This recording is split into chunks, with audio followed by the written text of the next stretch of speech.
And I'm concerned that critical thinking is something we talk about and we want for our children, but quite frankly is not what we see during the day. I believe they would learn them more at home if they were taught to think critically. At school, they're basically, at this point in time in school, they're dealing a lot with discipline.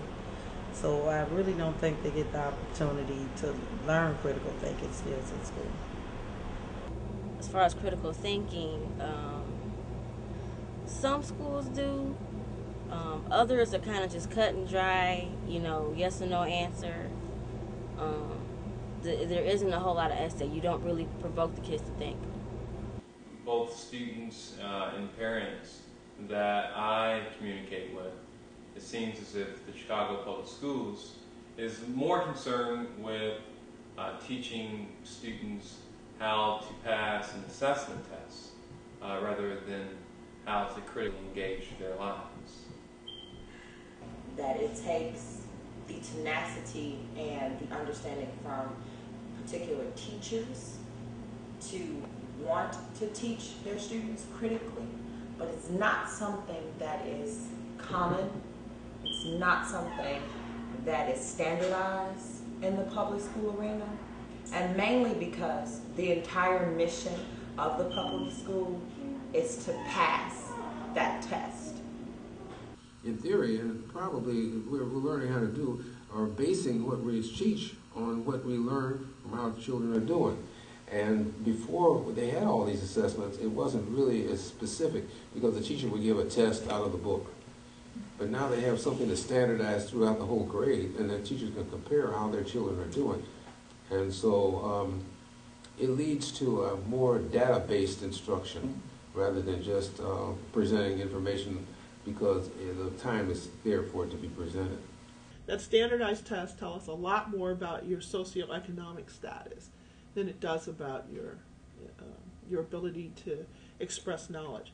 They also know that some of these tests are just so tricky and so convoluted that children who don't think that way will never do well on these tests. And those tend to be children of color.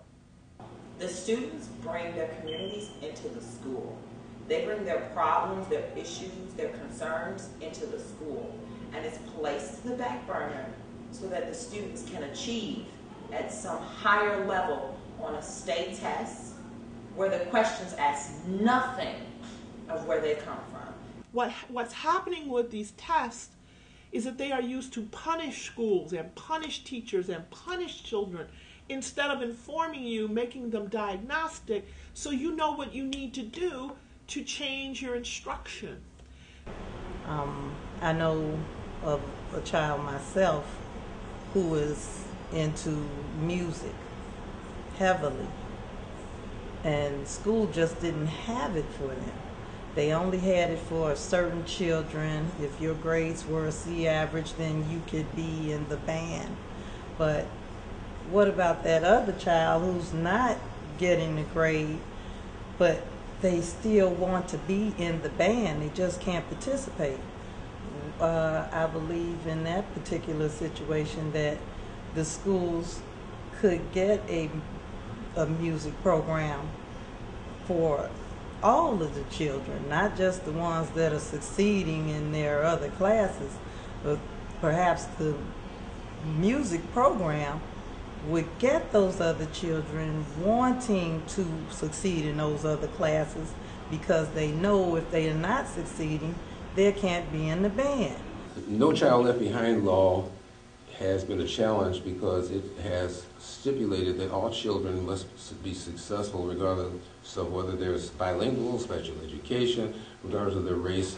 Everybody has to achieve.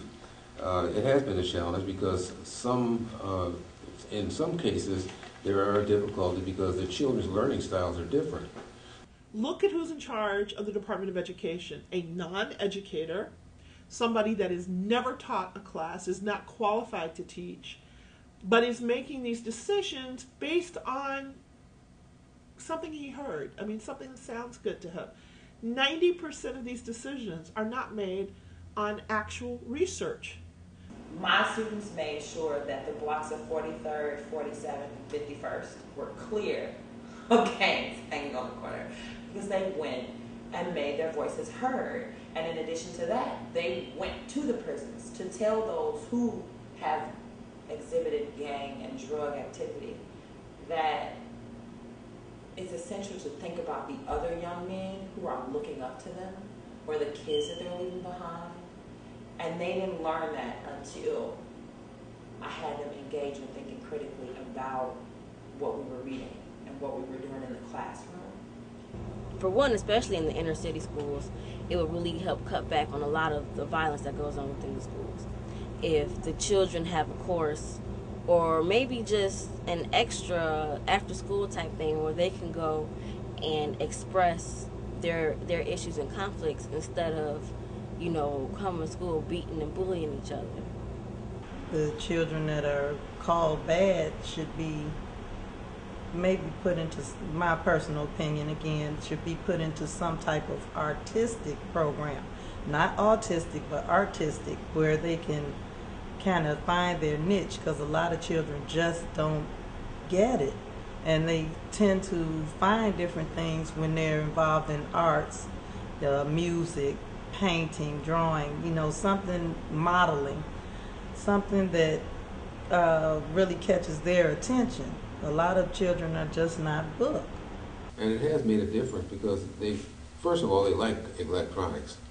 And the second thing is the teacher can't take as much time with them as these computers can. Because this teacher has 25, 30 kids, and 6 of them are working on these computers. Well, they're getting a lot of individual attention that they wouldn't get otherwise. Even though the teacher tries, they just can't do as much. Let's open up more after-school programs. Let's open up more community services.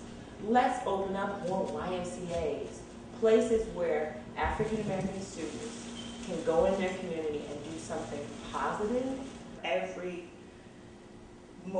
Maybe 7 to 8 parents have designated roles. The treasurer, the health and wellness, the president that runs everything, gardening, special events, people that go out and get certain restaurants to cater the children to certain events. We actually have real people going out to do real things and bringing it out to the school. They're just not specifically going to the school council asking for things. They're stepping outside of the school and bringing those companies or what have you into the school.